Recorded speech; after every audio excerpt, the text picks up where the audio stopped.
Line with us is Dr. Stephanie Kelton, professor of economics at Stony Brook University, executive director of the Modern Monetary Theory Project, a leading expert on MMT, former chief economist of the U.S. Senate Budget Committee on the Democratic staff, the author of the new book, The Deficit Myth, Modern Monetary Theory and the Birth of the People's Economy.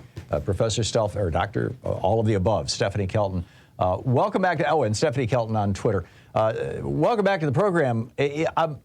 Give us a synopsis, if you would, of your book, of The Deficit Myth. Why the myth of the deficit? Why combine those words? Well, for lots of reasons. I mean, the title is singular when it's, the deficit myth, but unfortunately, there are many myths when it comes to how we think about public money, taxes, the purpose of taxes, the role of the deficit, and the so-called national debt. So the first 6 chapters of the book are really about myth busting, trying to, get people to have a better understanding of government finance and government's finances and why they're different from household finances or the finances of a private business or even a state or local government. So, the book came out in June of 2020, actually, and then the paperback came out more recently. But what it was trying to do was to say to us, we've been basically at best misled and at worst lied to about a lot of really important things, including the capacity of the federal government to spend more on programs that are broadly popular, whether it's healthcare or education or climate or any of the other things. What you tended to hear was there is no money, and we would get embroiled in these fights about how to pay for it. And so this book kind of tried to come in and reset the debate so that we weren't arguing about how to find the money, because that's the easy part, but instead having a more difficult conversation about how to make choices when it comes to federal budgeting, and more importantly, or at least as important, how to manage the inflationary pressures that could arise as governments begin to approach spending through a different lens. Isn't much of the key to this that the family metaphor that Reagan was so fond of, and even the individual states you mentioned, I believe there's only one state in the union that does not require a balanced budget every year. Neither my family or yours, nor the state you live in, nor mine, has the ability to print their own money. None of us control our own money supply. Isn't that one of the keys to understanding this? It is. So in the book, I start off in the very first chapter is called Don't Think of a Household, because that's where everything goes wrong. Once you start thinking of government as needing to balance its budget in the same way that you and I do, or that a private business must over time, that we have to recognize that the federal government is the issuer of our currency. In fact, they have the sole legal authority to issue the U.S. dollar. I can't do it. You can't do it, at least not legally, right? We can counterfeit the currency. We can try to get away with that. But, it's not legal, and we'll go to jail if we get caught. So you and I are users of the currency. A private business is a currency user. Mayors and governors are users of the currency, which, Tom, when the pandemic hit, right? Everybody understood this immediately, because 22 million people lost their jobs in the first 2 months of the pandemic. Businesses were told, you can't open your doors to customers, your nail salon, your restaurant, your bar, your gym, and so forth. You can't open your doors. You can't have customers. You don't get revenue. Businesses said, how am I supposed to stay in business if I can't turn a profit, if I can't generate revenue? And mayors and governors were pleading with the federal government, you have to help us, because we're not going to be able to pay to, provide essential services, health and fire and police and the rest, because the economy is being, large parts of the economy shut down. So everyone turned to the federal government and said, we need help. The unemployed, people who were at risk of, losing their business, going under, missing a mortgage payment or a rent payment. Mayors, governors, everybody said, you got to help us. Now, why? Why did they all think the federal government was in any better position to spend money than everybody else? And the answer is because on some level, we really do understand this key difference that you just described, which is that They issue the currency. They can never run out. They get to decide how much they're willing to commit to spending, and the money will go out. If the bills are there and the votes are there to pass that legislation, the money will go out. The rest of us are in a very different position. Yeah, I had a caller to the program just maybe an hour and a half ago, a Republican caller, who was going on and on about how the national debt is when the government is printing too much money and China owns half of it, and it's causing inflation because we're printing too much money. I tried to explain to him, the national debt is the government issuing bonds that are bought by people with money. The government is what's creating the money. It's the Fed and the banking system. It's not, through our national. Can you clean this up? What is causing the inflation we're having right now, and what's the relationship between inflation, the national debt, and our money supply? Tom, how much time are we together? Well, we have about 6 minutes. Doggone it.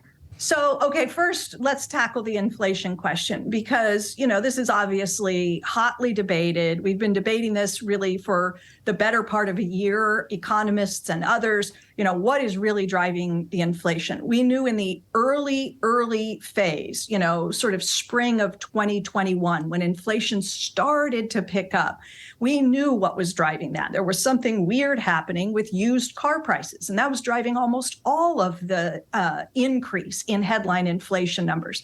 Now, inflation has broadened into other categories since then. The pandemic, the bottlenecks in the supply chain, the shifting of the way that people wanted to spend money. We couldn't spend, like I said earlier, on a bunch of services because we weren't allowed to go into coffee shops and bars and restaurants and salons and movie theaters. And so we started spending on goods. Well, goods have to be produced somewhere, and we have these supply chains that go wrap around the world, and things got snarled up. And so part of the reason that inflation broadened out is because consumers started shifting the way that they wanted to spend money. And then you layer on top of that a whole bunch of stuff that happened afterwards with Delta and Omicron and shutdowns in different parts of the world. Taiwan, a factory here that makes computer chips, in China for a period of time. And then you got Russia and Ukraine and the whole rest of it. So I wrote a little essay, and I put it on my Substack a while ago. And I said, what is causing inflation? Is it A, this, B, this, sort of like a multiple choice test of the kind that some professors give their students.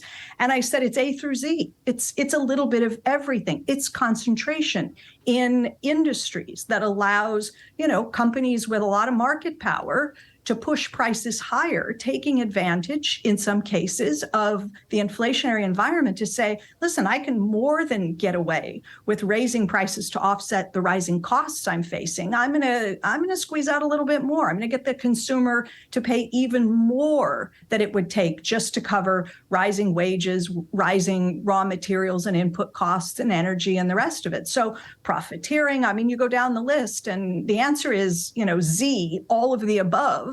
But some things matter more than others. Yeah, absolutely. And by the way, your Substack newsletter is absolutely great. It's called The Lens.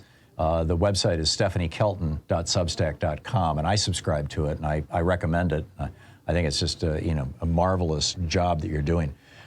So with regard to this, how your final chapter is titled "Building an Economy for the People."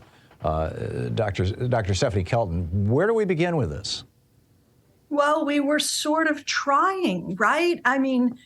Here we have this period of time where Congress demonstrated that when the will is there, right, when something is deemed a priority, like holding the economy together through a pandemic, that Congress can actually muster the legislation and the votes to pass that legislation, and we can protect lives and livelihoods. Now, we can debate how good a job we did in some areas of that, but the point is, Congress, pushed through 3 pieces of legislation that in total amounted to about $5 trillion, and they did it in 12 months' time. So when the will is there, we can act, and we can act boldly. Now, the problem is, because of the pandemic and all the things that we were just talking about, we ended up in an environment where inflation is running hotter than anybody wants to see it. And that then became an obstacle, right? Because here you had the Biden administration saying, we want this Build Back Better agenda. We want to make investments in early childhood education and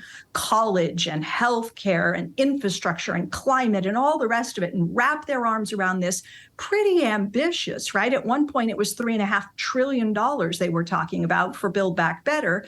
But it hit against, among other things, right, the inflation piece. But then you had a couple of senators, Senator Kyrsten Sinema and Senator Joe Manchin, who weren't prepared to go along and provide the votes. And the entire GOP. Yeah, well, that's right. But let's be clear, you weren't going to get those votes anyway. And what really stopped it was the inability of the Democratic Party to hold itself together and get those last two votes and get it across the finish line. So we don't have that, but it would have addressed the kinds of things that I talk about in the book. The second to the last chapter is called The Deficits That Matter. And it's all about these things in infrastructure and the care economy, and all of those kinds of things were in the Build Back Better package, but the votes weren't there to get it done. Yeah. Are you optimistic? I know that you've worked with Democrats. You were working in the Senate Budget Committee. Are you optimistic that a new day is here? It seems to me that the neoliberal experiment has been exposed as a fraud, and we might be entering a new time here. We have about 30 seconds, Dr. Kelton. Yeah, I mean, we've got to get through this inflation phase, and I do believe that all of the signs are there that indicate we don't have entrenched inflation. We're not going to have a wage price spiral of the kind of the 1970s. Supply chains are working themselves out, and I think as inflation comes down, that I hope will open up some possibilities for, lawmakers to return to the table and start thinking again strategically about where we need to go. Look what's happening in Florida. We got to act bigger on climate, Tom. Are you concerned the Fed is overreached? Oh, for sure. They've pushed this thing way too far, and they're not done, unfortunately. Yeah. So they're essentially committing to kneecapping the economy for the sake of bringing down inflation, which is already working itself out. I get it. Professor Stephanie Kelton, the book, new out in paperback, The Deficit Myth, Modern Monetary Theory and the Birth of the People's Economy. Dr. Kelton, thanks again for dropping by.